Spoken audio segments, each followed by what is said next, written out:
an honor to present this case before you these past couple days. And I'm not going to scream and yell. I don't have the energy. But Lynlee Renick is a good person who, in a moment of indescribable trauma, made poor decisions. I think it's the job of every attorney to interpret for you, for a jury, all the evidence, not just pick stuff here and there and throw it at you guys. So I'm going to start with Lynlee Renick before this all happened. Nonviolent. Never has done a violent thing her entire life. The state's not shown one witness, one incident. Even people that are trying to help the state, not one violent act in her entire life, no criminal history. She's in a marriage that's failing, but she wants to go to therapy, so she's conflicted. Her husband does not have a will.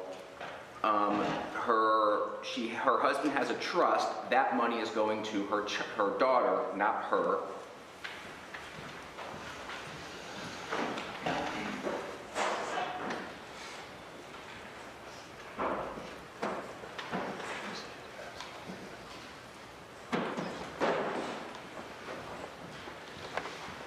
And she has a life insurance policy in which somebody is the trustee over the life insurance policy. Does that make sense to you? How would you interpret this? Is it in the trust? Is it not in the trust? That's a fact. Now, the trooper is not an expert, and I don't think the trooper is an expert in a lot of things, but couldn't he have found that out? And why does he write it that way? That's his decision. That's his job, is to investigate this stuff. So now let's turn to what actually happened in this case. So Ashley and Lynlee are planning a divorce. They're not planning a murder. They're planning a divorce. That's why they do it as a favor.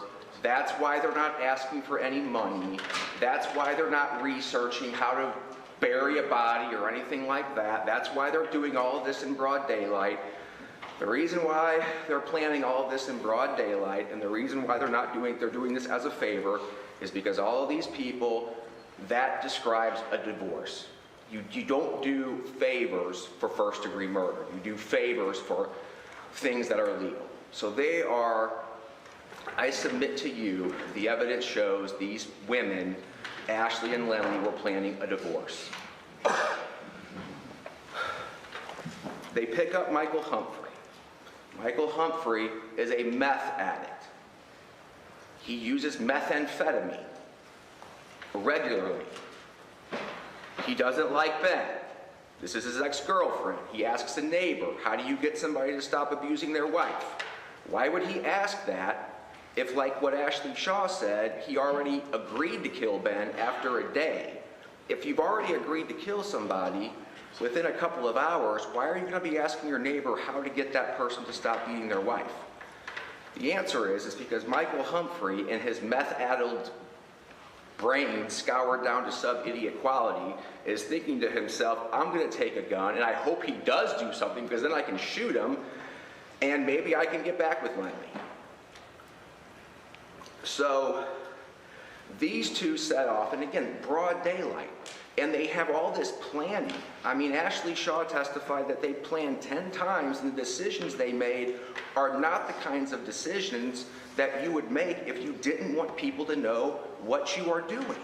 Why on earth would you plan a murder next to condominiums? Why would you leave a business next to windows and have all the door wasn't even locked? Wouldn't you, if you were going to plan a murder, do it somewhere else?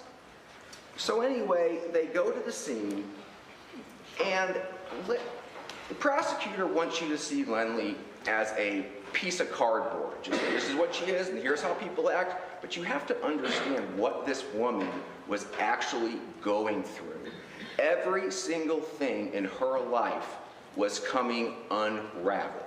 She did not know what was going to happen. Have you ever been in a situation where you're just overwhelmed and you're drowning and you don't know what to do?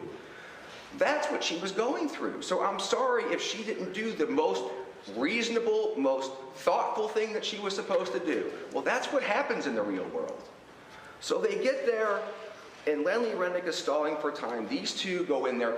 I submit to you that it is a perfectly reasonable inference that these two men have something happens between them, and somebody says the wrong thing, or somebody says, Ben knows Lynlee is maybe cheating on him, and it's not unreasonable for Ben to say, oh, you must be one of Lynlee's boyfriends, and have Michael Humphrey say, shoot him once, and then panic, and then say, well, I've already shot him once, I better just shoot him again. And there's no evidence that Lynlee Renick could ever shoot a gun rapidly at a semi-moving target, then have the composure to then stop firing, the fire discipline to then stop firing, walk up to the body, and then shoot directly down into the body. That is at least a little bit proficient, and this woman has no proficiency in firearms. She is a massage therapist. And the shells are not picked up, okay? Somebody wants to pick up the shells, they fire 8 times, but they miss 4. Don't you think if this was planned out and they said we need to pick up the shells, they would have picked up all of them, or they would have said, hang on, Lynlee, I mean, we planned this out. Why are we, what's the hurry? Let's pick up all the shells. Dave Colbert, the coroner, he found a shell in like a second. He bent down and saw it. Why wouldn't Lynlee done that? So they go back to the spa, and Lynlee is catatonic. Now, I don't know how a person is supposed to act under these circumstances. I don't know. Okay, I don't know how I like to think I would act a certain way under those circumstances, but I don't know. I can't say you are in her brain is vaporized, for lack of a better term. She is in a world where she cannot face reality, where the only thing holding back Armageddon is her denial that this happened. Okay, I don't think that that's far-fetched, given the circumstances. So they go back to the spa, and it's panic time, obviously. And they have a couple of decisions to make. Do we go to the police, or do we cover this up?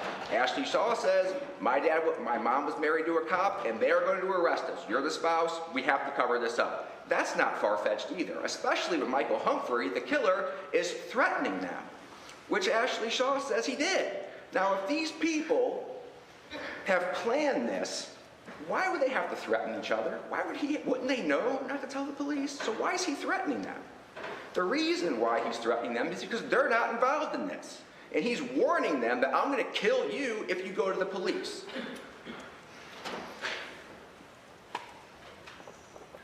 So Lynlee covers this up. Now, is that a good decision? Probably not. But is it reasonable that she's covering it up because she's not involved? Absolutely. Rachel Hunt was not involved, and she covered it up. So obviously covering up a crime doesn't mean you did it. So she goes back, and Mr. Zollner was not in the car with Lynlee when she was sending out these text messages. He doesn't know what her state of mind was. But I don't think it's far-fetched that under this, let me back up a little bit. Ashley has to wash Lynlee off herself. And Ashley testified she was eerily calm. That's describing somebody who's in shock. So anyway, Lynlee's going back to the spot.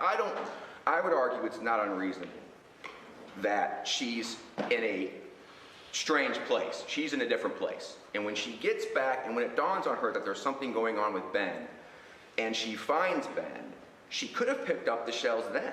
She could have bent down and said, well, I got a second chance to pick up all the shells, but she doesn't.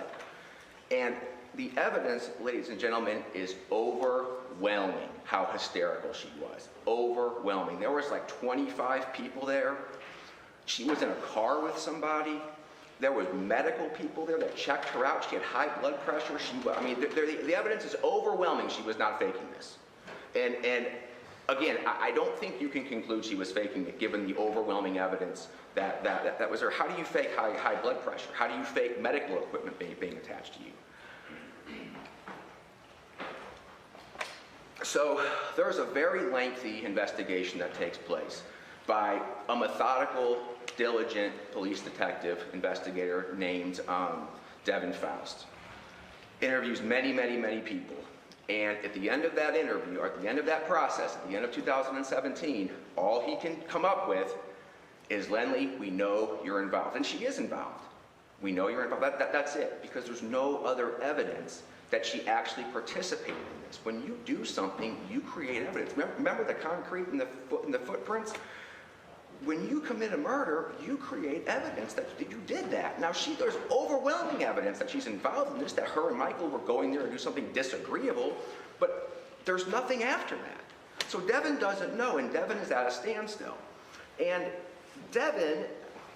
Lynlee then says, she squeaks out at the very end of this interrogation, in a very meek voice, "How are you involved, Lynlee? I wanted a divorce." That's an admission. Okay, she has changed her story and incriminated herself by saying that she broke. Now, Devin didn't pick up on it, but she broke, and she said, "I wanted a divorce." How are you involved? I wanted a divorce. He could have followed up, and he could have said, "Okay, that's different now. Your story has changed.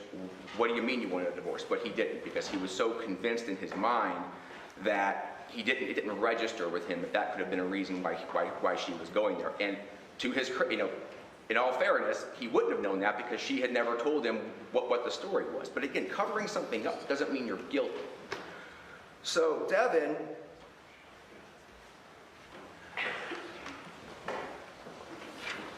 I'm sorry.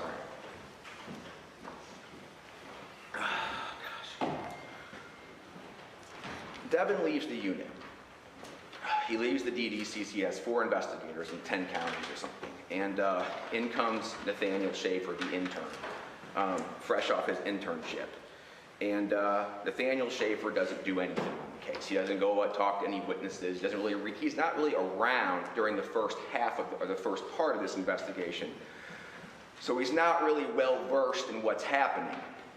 But what he does is he goes looking for people that have something to gain by saying Lynlee did this.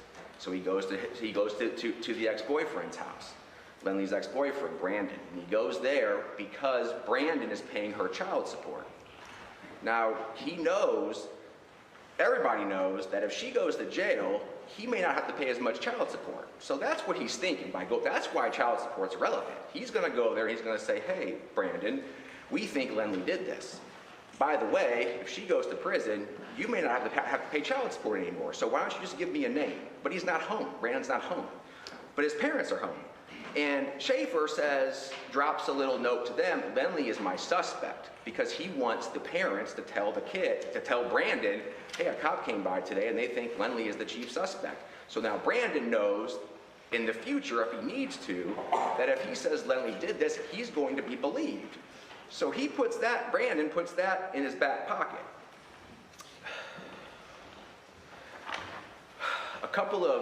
That September, a month goes by, and Brandon Blackwell has broken into Lynlee's house. She has had to flee for her life from this man. He has kicked open her door. She is so terrified of Brandon Blackwell that she puts her kids' toys in front of the door in case he breaks in.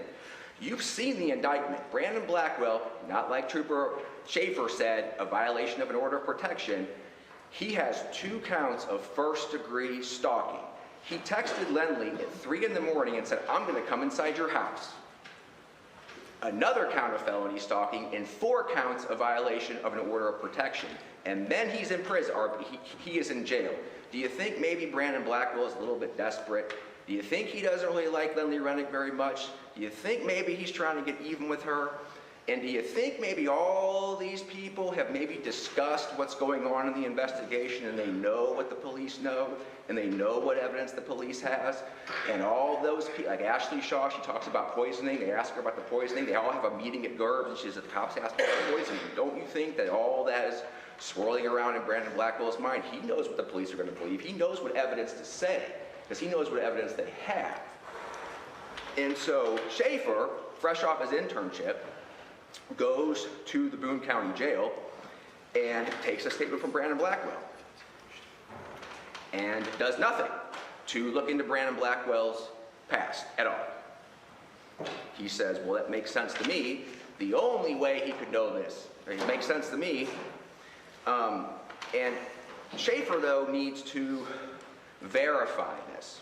So he verifies it by just scooping up Ashley Shaw, putting her in a room and saying, if you are implicated. If you do not change your story and join Team Missouri, you are going to be arrested for first-degree murder.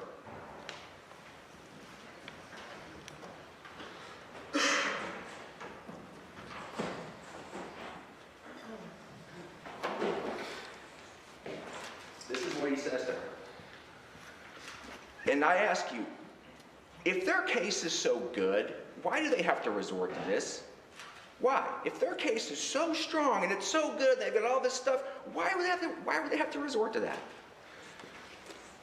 Now, Schaefer knows that Ashley Shaw is probably, he knows his information is bad.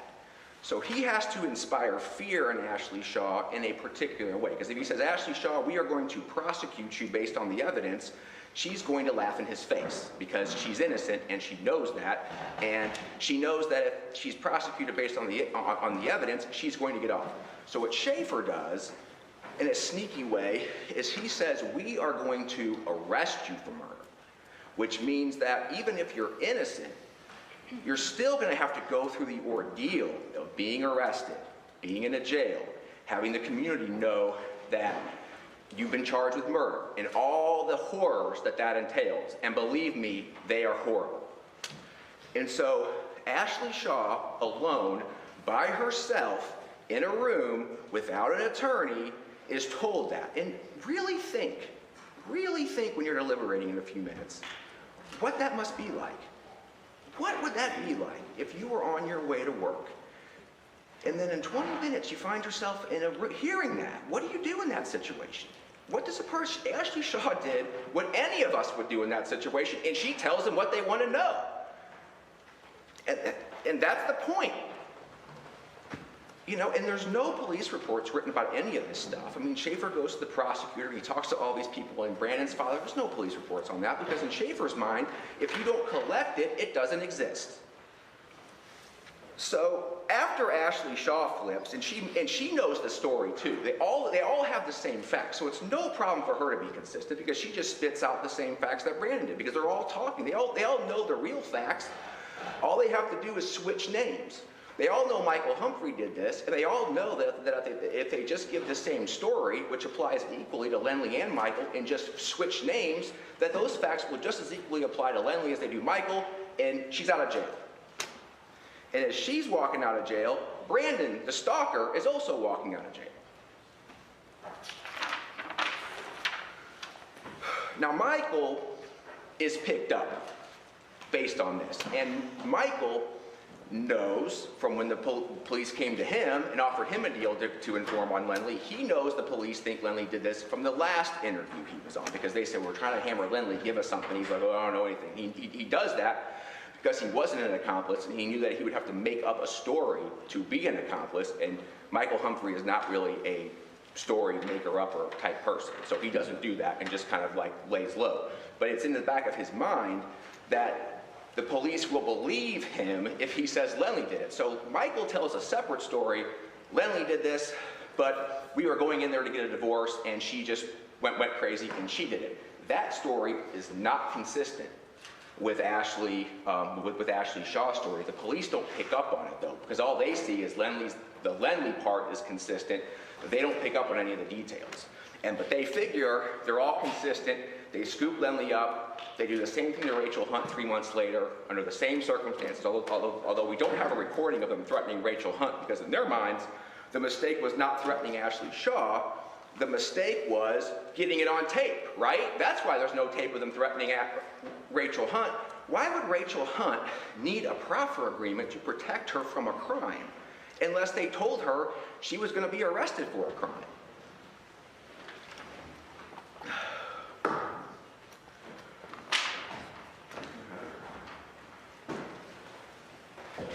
I have to talk fast. I'm sorry, everybody. I promised you 5 reasons why I think it's impossible Lynlee Renick could have done this. Number 1, all of the facts contradicting the state's theory. Lynlee is peaceful, never a single act of violence. No one thought she had done this. She had no clear motive to kill Ben Renick, and even for the sake of argument, she had a motive to kill Ben Renick. Ashley and Rachel had no motive. And most of her motives were to keep Ben alive, because by Ben dying, she lost $1.5 million by Ben dying and had to go move in with her dad. So nobody's going to say, yeah, she scored. Every single witness says that she was hysterical. She ran out of the facility after the gunshots, screaming. There was only one gunshot that day, a muffled gunshot heard by Mike Scarlett, and minutes later, he heard screaming. Now, yes, he said it was at 6 o'clock, but there was a gunshot, and there was screaming. So that only could have happened at 4 o'clock. Don't you think that it's reasonable that Mike Scarlett, a week later, just made a mistake and said it was at 6?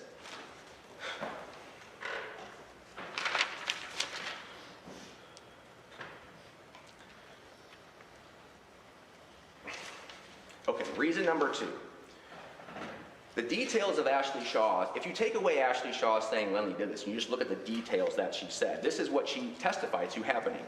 That nonviolent people entered into a plan, that the nonviolent people entered into a plan as a favor for no compensation, that these nonviolent people discussed this plan out in the open in front of condominiums and in a business.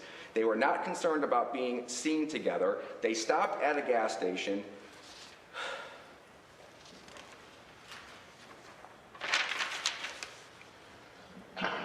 That a person ran from the facility so loud that it was heard from somebody a half mile away. And none of these, not Ashley Shaw, Rachel Hunt, or any of these people ever gave any indication after this happened that they had been involved in a murder. Did you ever see any witness come in here and, Ashley's mom and say, yeah, she was really nervous, she was really scared about her having been involved in something?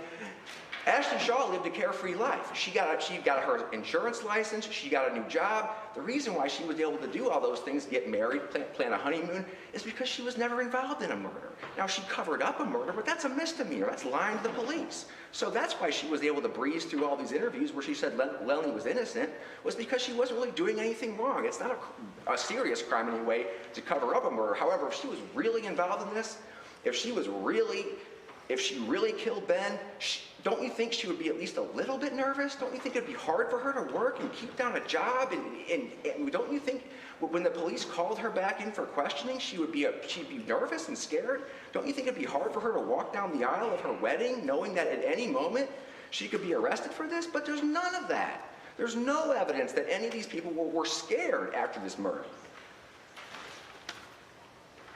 Finally, the sheer number of far-fetched things that have to happen for Ashley Shaw's story to be true. That's what Kevin Zollner is saying happened. Ashley Shaw is telling the truth. That think of a jackpot at the casino, right? You have like a thing and you have cherries. It's like getting 50 of those in a row. So many far-fetched things here would have to happen for Ashley Shaw's story to be true. 3 people would have to agree to murder a man for no reason. That's number 1. Ashley Shaw would have to, who's not a criminal, would have to agree to kill Ben not once but twice. Isn't that far-fetched? For no compensation? Throw her life completely away for nothing? Does that sound reasonable to you? Does that sound like a likely scenario? Doesn't that sound more like doing a favor for somebody? Wouldn't you be more likely to do a favor, like help your friend get divorced and confront her husband? Doesn't that sound more like what she's describing?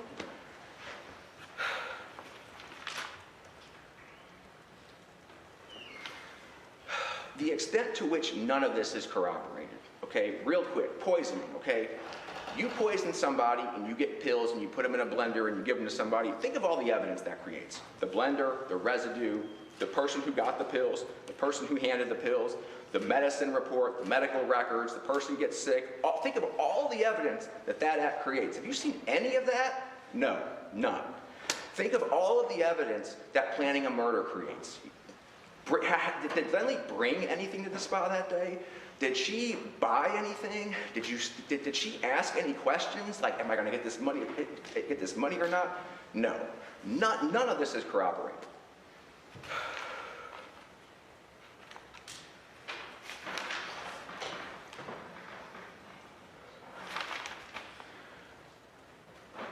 Ladies and gentlemen, think about